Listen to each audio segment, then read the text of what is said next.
Olá, concurseiro! Espero que você esteja muito bem. Neste bloco, nós vamos conversar sobre agentes públicos.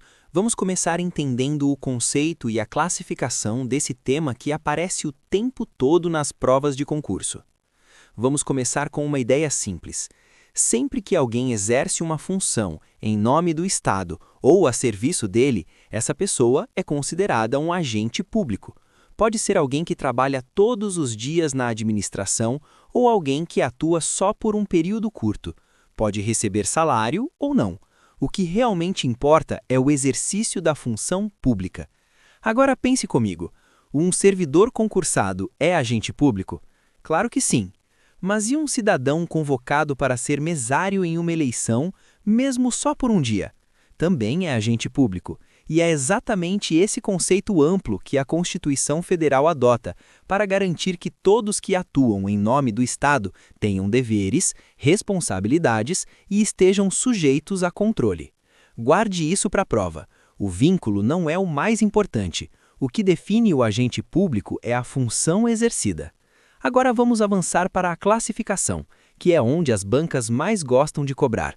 A doutrina costuma dividir os agentes públicos em 4 grandes grupos. Vamos conversar sobre cada um deles com calma. O primeiro grupo é o dos agentes políticos. Aqui estão as figuras que tomam as grandes decisões do Estado. São aqueles que definem rumos, políticas públicas e diretrizes de governo. Entram nesse grupo o presidente da República, os governadores, os prefeitos, seus vices, além de ministros, secretários, senadores, deputados e vereadores. Eles exercem funções de direção e comando, sempre com base na Constituição. O segundo grupo é o dos agentes administrativos. Esse é o grupo mais numeroso e o mais importante para quem estuda para concurso. Aqui estão os servidores públicos e os empregados públicos. São pessoas que mantêm vínculo profissional com a administração e exercem atividades técnicas, administrativas ou operacionais. Pense num servidor do INSS, num analista de um tribunal ou num técnico de uma prefeitura. Todos eles são agentes administrativos. O terceiro grupo é o dos agentes honoríficos. Aqui a atuação é temporária e, na maioria das vezes, sem remuneração. São particulares que colaboram com o Estado em situações específicas. Um bom exemplo é o jurado do Tribunal do Júri ou o mesário da Justiça Eleitoral. Mesmo sem carreira pública, enquanto exercem essa função, eles são agentes públicos. Por fim, temos os agentes delegados. Nesse caso, o Estado transfere a execução de um serviço público para um particular. É o que acontece com concessionárias de energia, empresas de transporte coletivo ou serviços de água e esgoto. Eles não deixam de ser particulares, mas atuam em nome do Estado e sob fiscalização dele. Percebe como esse tema é lógico quando bem organizado? Sempre que alguém exerce função pública, direta ou indiretamente, estamos diante de um agente público.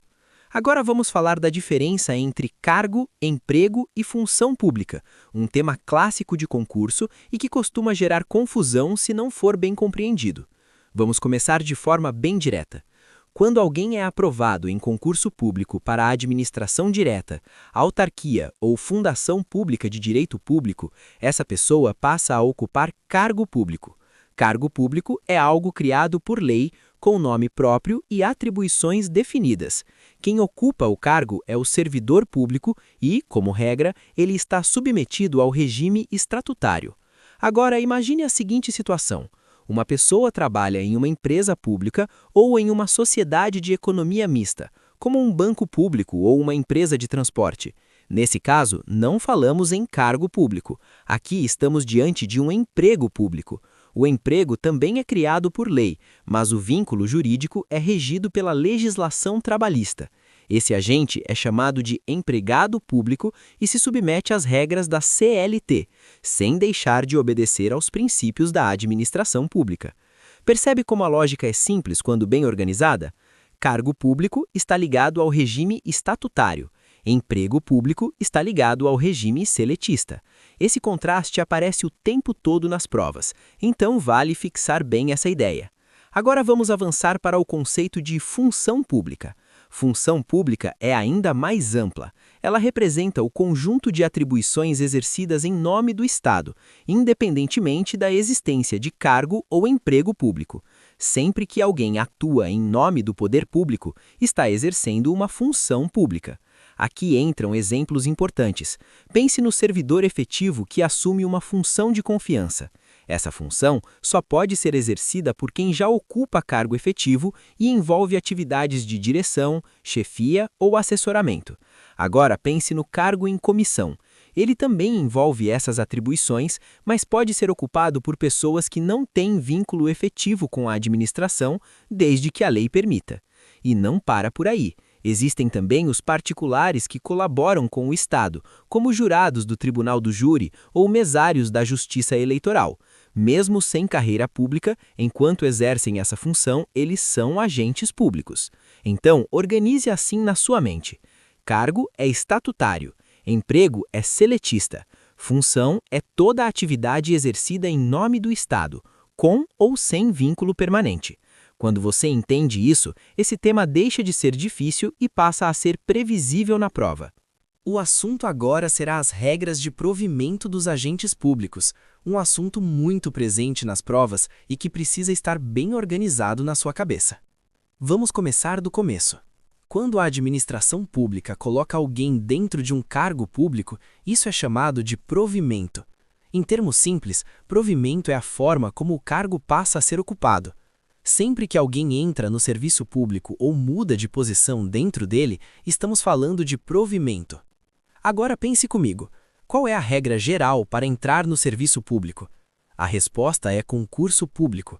A Constituição Federal deixa isso muito claro. Para ocupar cargo ou emprego público, é necessária a aprovação prévia em concurso público. Essa regra existe para garantir igualdade de oportunidades e respeito aos princípios da administração pública. Mas será que essa regra é absoluta? Não. Existe uma exceção muito cobrada em prova: os cargos em comissão. Esses cargos são destinados a funções de direção, chefia e assessoramento. Neles, a nomeação é livre, assim como a exoneração. Não há exigência de concurso, mas a lei precisa definir os limites e os requisitos dessas nomeações. Agora vamos entrar nas formas de provimento mais cobradas, previstas na legislação estatutária, como a lei que rege os servidores públicos federais e serve de base para muitos concursos.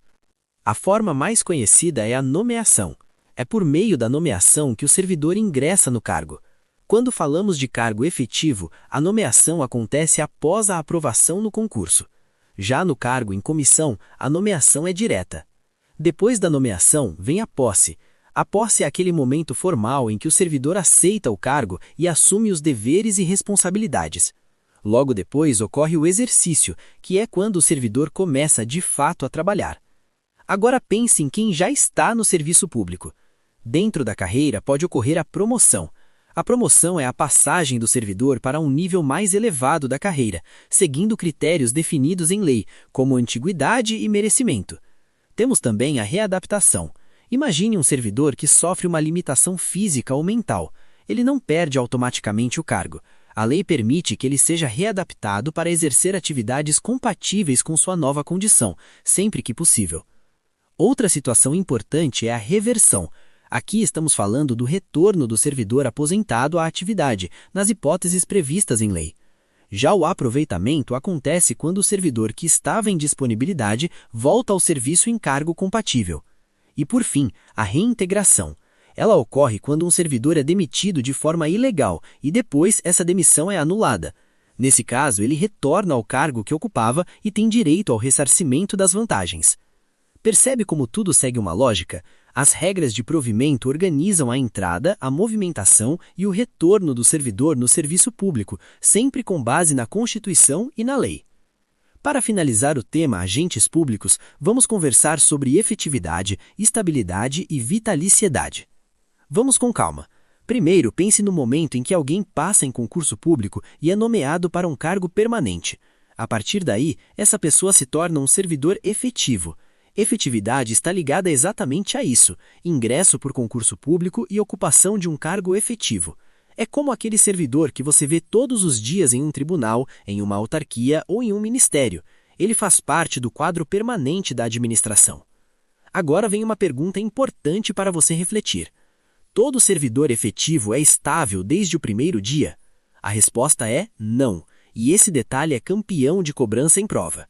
A estabilidade não nasce junto com a efetividade, ela vem depois. A Constituição Federal estabelece que o servidor ocupante de cargo efetivo adquire estabilidade após 3 anos de efetivo exercício. Mas não é só o tempo que conta. Durante esse período, o servidor precisa ser aprovado em uma avaliação especial de desempenho. E por que existe a estabilidade? A ideia é proteger o servidor contra pressões políticas e perseguições, garantindo que o serviço público continue funcionando de forma imparcial. Depois de estável, o servidor não pode perder o cargo de qualquer jeito. A perda só ocorre nas hipóteses previstas na Constituição, como decisão judicial definitiva, processo administrativo disciplinar com direito à defesa ou avaliação periódica de desempenho, conforme a lei. Agora vamos dar um passo além e falar da vitaliciedade. Aqui o nível de proteção é ainda maior. A vitaliciedade é concedida apenas a algumas carreiras muito específicas, justamente por causa da importância e da independência das funções exercidas. Pense, por exemplo, nos juízes, nos membros do Ministério Público e nos ministros dos tribunais de contas. Esses agentes, após cumprirem os requisitos legais, tornam-se vitalícios. Em regra, só perdem o cargo por decisão judicial definitiva. Perceba que a proteção aqui é mais forte do que a estabilidade. A lógica é simples. Quanto maior a necessidade de independência funcional, maior é a garantia oferecida pelo ordenamento jurídico. Então, organize assim na sua mente. Efetividade é o ingresso por concurso em cargo permanente.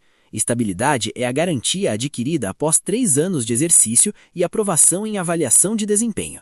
Vitaliciedade é uma garantia ainda mais forte, reservada a poucas carreiras e que, como regra, só permite a perda do cargo por decisão judicial.